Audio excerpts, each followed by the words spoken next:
Please welcome Katherine. Thank you very much. Right.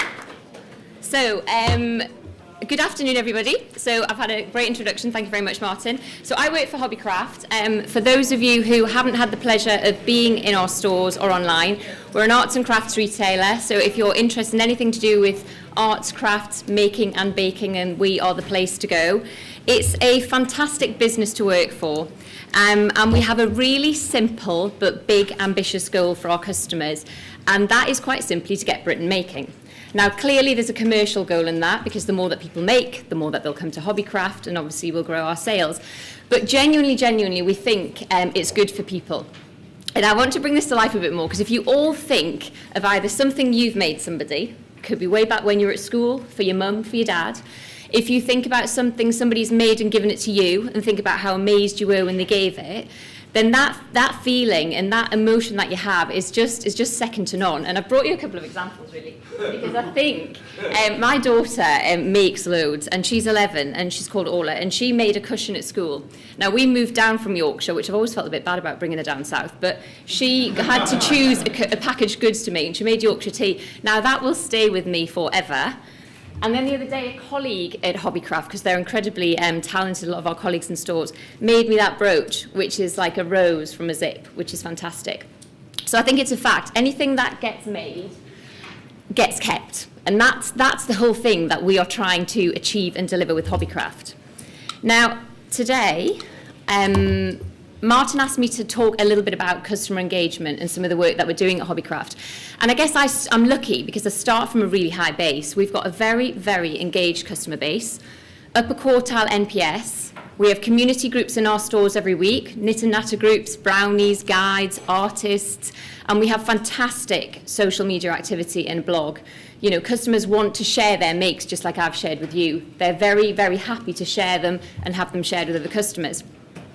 But for me, as a marketing and customer director, one of my challenges was I didn't have a huge marketing budget from which to share and talk all year. I was doing it twice a year. I was doing a bit of radio and editorial. But part of Hobbycraft, because we sell core components, is you have to tell a story about it. And I wanted to be able to talk more often in a much more relevant way to my customers, and it depended on what they were making. So if you were massively into knitting, talking to you about art actually wasn't that relevant, but talking to you about what to knit this month and telling you about the new products and showing you how good value it is was really, really relevant. So for us as a specialist retailer, where we operate over about 9 different craft types, it was really important to find a new, more targeted way of talking to our customers. And also, I had to make a trade-off, because when you've got such a small budget, unlike my previous roles, where, to be honest, I'd have done a lot of things as a trial, in this instance, I had to make a decision. Do I continue as I am, or do I sort of move all this and do something different? So that's when we set about creating the Hobbycraft Club, which is only 18 months old, and we had a very simple aim. We wanted to build a community of highly engaged customers who feel really valued and rewarded for their loyalty. And what you'll see is I'm really proud of what we've done in the last 18 months, because actually the metrics would suggest, as I'll share with you, it seems to be working, and I think we're only halfway there, to be honest. I think there's a huge amount we can still do. Now, we see it also as a strategic asset, and you can see from the different sections here. Basically, the idea is that we offer customers value for being in the club. So they will get offers every month. They'll get the chance to come to VIP evenings, and they do. They'll get the chance to input and help us choose products. So we will show them a selection of materials and go pick your best, and we will take that input and use it for next season. And we'll also do competitions, and they love them. Our customers love competitions. You know, we could get 28,000 entries for a competition to win £50 of Hobbycraft vouchers. But what it is the chance for them to show what they've made in order to win a competition. The next part of it was I'll talk about recruitment in a moment, but we launched our very low-cost card, the Hobbycraft card, because it was really important to us, exactly what John was saying before, that we captured data, because I wanted to understand what they were buying in order to target them more effectively, not just what they said they wanted to hear about. And so part of our target for our store base is around swipe rate. So obviously, we're encouraging customers to be in the club. We're then encouraging them to use their card every time they shop with us. We can see their online purchases anyway, so that's good. We can join that up. We can then target and personalise what we send to them, and the open and click-through rates we get of targeted emails are brilliant. And then what we do is we take the feedback and we can bring it back into the business. And I think because Hobbycraft's not a big business, which I must admit I love having been in a big business where it takes a lot of time to make things change, we're using this as our research tool. So we don't have a research function, I don't have a research budget, but what I'm looking for from the club is to understand what they're buying across category as well as using it to target my comms. So I just thought I'd talk you through what we have done in terms of the Hobbycraft Club, in terms of recruitment, engagement, and a focus now on our best customers. So we now have almost 2 million members in our Hobbycraft Club, and as every retailer in the room would know, you start by setting a really outrageous objective. So we said, right, half a year, 500,000 customers, and then within a year we want 1 million customers, and we're now almost at 2 years, and we've got 2 million customers. What's interesting is 92% of our club are store recruited customers. So I look after the online channel as well. So whilst that's fantastic, and I'll show you later, I'm definitely proving, I can prove now I can drive footfall to stores. I want online to be far bigger, so I've got a different strategy that I'm driving online customers. And we've done the normal stuff, but actually, I mean, so we've looked at how you join the club, we've got the badges, we've done discount vouchers, we've tried different things. The reality is, our customers, when we explain what we want to offer them as being part of the club, they're pretty open to being part of the club. And they often give us feedback about wanting more comms around hobbies that they maybe haven't heard about. I mean, this is just the recent stuff, and it's interesting. Like you see the far left, as you're looking at the far right visual, that's just us reflecting back the people in our club. And I think that's really important, because quite often all you do is see a massive card or a really corporate view. But I wanted people to look at it and go, that's exactly the sort of club that I want to be part of. All ages, all shapes and sizes. And what we'll do is we'll continue to then show the types of makes that they make. There's nothing better than a league table for stores. So for those of you in the room who are multi-channel, I forgot to say actually, so we've got 85 stores, an online business, and the online business has grown from 1% 3 years ago to 7% of sales. But again, still massive opportunity. But as Mike and I work together at Asda, we know nothing like a league table for stores, because if you give them a league table on club recruitment and swipe rate, then you start to see people coming forward.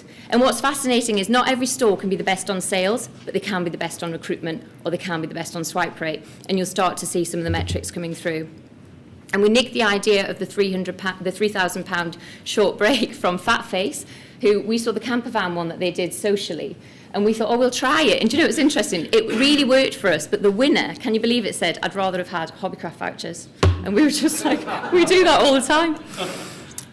So lots of things on recruitment, very little on discount recruitment. We don't need it in stores, but the strength of the monthly promotions is really, really important. The next part of it is engagement, which is getting the stores and the customers to remember to swipe their card. So this is just examples of, two mums with kids down our yarn aisle. But actually, it's a prompt. We've actually sort of got to the point now where at the till, we've just said to colleagues, actually, just ask about the card, because this year's target is about swipe data. Last year was about recruitment. And I think that's quite important for the retailers in the room. You'll know if you ask them to do star buys, swipe rates, everything, it just doesn't happen. But swipe rates for us are a really important target, and it seems to be working. This number's now over 50%, and it's brilliant, because I've never if you look at the total transactions in our stores, over 50% are now linked to customers in the club. So I can see the transactions of the customers, and we can look at the different segments, and we can also, target them more effectively. But that still says to me massive opportunity. So when I sit down with the store, because we've now got to the stage where we've done store dashboards, and you can sit with the store, and it's brilliant, because you can go, God, your clubs are massive. Oh, look at the swipe rate. And you can go, but look, you've actually only got 20% of your customers are in your club. So even though their absolute number might be great, there's a huge opportunity for them to still go for. The way we use the data, I talked a bit about before, but we are now targeting more and more our email comms. So when I joined about 3.5 years ago, we were doing 3 emails a week, to the same 3 emails to everybody. So we're still quite strict on 3 emails a week, because I actually think, we don't want to bombard people. We tend to have one for everyone, a targeted one, and then an inspiration one on a Sunday. But we're now probably developing about 15 or so emails a week, but we're making sure that any one person only gets 3. So everyone might get seasonal updates, news, inspiration, but as you can see in the middle, the personalised ones will be either, have you just joined? It could be that We tend to, it's a funny business actually, because we've got very low cost items like zips. So you might come all the way in and spend 50p. Or you might come in and buy a sewing machine for like £69, 120 quid. So what we're trying to do too is where you're buying a higher value item, we are putting you into a life cycle to go, you've just bought a sewing machine, what about having a go? Because, you know, just trying to lead people through that purchase cycle as well. And then, as I said, the category news offers an inspiration. And then thank you. This is where we often thank our customers, because quite often they're sending things in and images in, but from our best customers in particular, they are shopping with us loads. I mean, I met one the other day, and I looked back actually to see how often she'd shop, and she's shopped with us 47 times this year, and spent over £600. So we can get to that level of detail, and when you meet someone and walk around with them, their feedback's really important to us. This is just an example of our club newsletter. So the way we structure the comms, as I said, is typically 3 emails a week, but each month we will have a club newsletter where we'll showcase the offers that we give. And I'll be honest, they're not huge. There's like 4 offers for the month. We'll also have a competition running, make of the month, send us in what you've made. And what we'll do is we'll have winners of any competition showcased or any groups. So we're sort of a facilitator, I think, in this, rather than a corporate sending out messages. And so this monthly newsletter is evolving all the time. So we'll give them special offers, or sometimes we'll just celebrate. So next month we'll probably be celebrating Sewing Bee finishing, because obviously everyone's been sewing at the minute, and you know, the make of the month was sewing. And then these are just some examples which look very long, but as you scroll down, you see these are just the segmented emails. So you might have a launch of knitting, yarn, you might have then let's get sewing, or kids emails. And what we're getting to the point of now is, if you think the different target markets we have, some of our customers, like busy mums, don't have time to have loads of emails all the time, but it's really important at school holidays. An idea a day is probably okay, actually, and then you go back to normal. So we're just sort of trialling and working through the different targeted approach that we have by craft type. Just a quick question on that. Yeah, go for it. In regards to your 3 targeted emails, if you found out there's a big trend this weekend about something that's really relevant, I overrule it. how No. do you Well, engage with it? Put out a campaign around that? Is that quite a challenging task for you guys? No, it depends really. So if you take Sewing Bee, for example, the team would have had 3 emails. And then I said, look, we're not going to not mention who's been voted out. Sewing Bee, it's so on brand for us, you know. Okay. And so I just said, right, in every targeted one, I want it at the top, even if you're a paper crafter, because do you know what? It's news. But for the sewing person, we went mad on it. If there was a Black Friday, for example, we changed the rules. So we said, actually, we're going to count it down, and we did 5. But as a principle, you get 3. But I'm really quite strict about it, because, well, I say the guy who looks after it is really quite strict with me, because I come out and sometimes go, can we do an art email, can we do this? But the reality is you start to see it affecting you in terms of open and click-through rates. So when I look at the metrics and the results we get above average open rates, above average click-through rates, and it seems to be working. So as a principle, that's what we stick to. Okay. But if there was a fantastic Mary Berry's just done something and everyone needs to tell the world about it, probably as a one-off we would do it. Okay. So really happy with the open rates and click-through rates. I mean, but we are talking to an engaged group of people who love making. So as long as we can get the tone right, the inspiration right, the balance of value right, then we should be doing that. The great thing for me, though, having been in a marketing function across a number of different retailers, it's really hard to say what different levels of comms deliver. But because I have nothing else apart from the Hobbycraft Club, I mean, I joke, but I have PR and I have social media. I don't have a big budget like press or TV. So literally, I know that the Hobbycraft Club, the comms that we do, because I take a sell out, I can prove now that what it does to weekly transactions and sales per week across the chain. And that's fantastic to do, and it's relatively it's very cost effective. And online you can see the metrics, 9% of traffic and 11% of sales. And what I think is amazing as a motivator for stores is stores who've got the biggest club, so they've managed to get more of their customers into the club and have the highest swipe rate, have got a difference of 5% on their like-for-likes. I mean, literally. So, and the best store in our business is Stockport. And you go and go, how do you do it? And actually, it's really simple. He's just got all his colleagues behind it. And it is interesting to see. But for me, I've always been in a marketing function, someone who thought, I need to do this loyalty club, I need to do this CRM, it's going to cost a fortune. But genuinely, ours is very simple because we had nothing. We've built it up in a really focused way. It works because we're in a specialist market where people want segmentation, so that works, and we're able to evidence and prove it and just keep focusing on it. So we're continuing with that strategy really in terms of being targeted, relevant, personalised. We keep adding different aspects of dynamic content in, trying to just improve it and continuously improve it, but I'm really pleased with the way that's working. So the next part, I guess, for us is how do you make a group of engaged people even more engaged, and who are the most engaged people? So we've identified within our base, one of the gentlemen talked about it earlier, when you look at an RFM model, you can circle and you can see who your best customers are. So we've got about 52,000 that we would say are best customers, and they shop pretty frequently. They have a relatively high spend over the year. And within that, we have about 5,500 people who we would call star makers, who are in all the time and spend over £500 with us in a year. And when they're in all the time, they're probably taking part in groups and different things, so they're really, really engaged. So we wanted to understand and meet them more. So we've all just, quite recently, we'll meet customers and do walks. So, for example, I met 10 over the last couple of months, just walking the stores. We invited them in, and it's amazing. I mean, it's amazing that they actually bring stuff for you, which is quite, a lady had made me a calendar, but they're really challenging us. So they're not all happy as in you're doing a brilliant job, Hobbycraft. I think because they're really good fans, they're really challenging of us, saying, that's too expensive, or that's brilliant, or have you thought about this? So, what this has enabled me to do is to understand who to target to get even better feedback. Because if you go and do a listening group, you just get very varied feedback. It's sometimes just people who've got the time rather than the people who you genuinely want the feedback from. So this has enabled us to target feedback even more, and we've actually actioned some of the feedback from some customers. And then we've had VIP events, which obviously a lot of other retailers do, and they do work well. It depends what you call them. For us, they're much more about coming to find out about something new. I got loads of feedback saying, don't do it on an evening because it's too dark. And, because some of ours are older.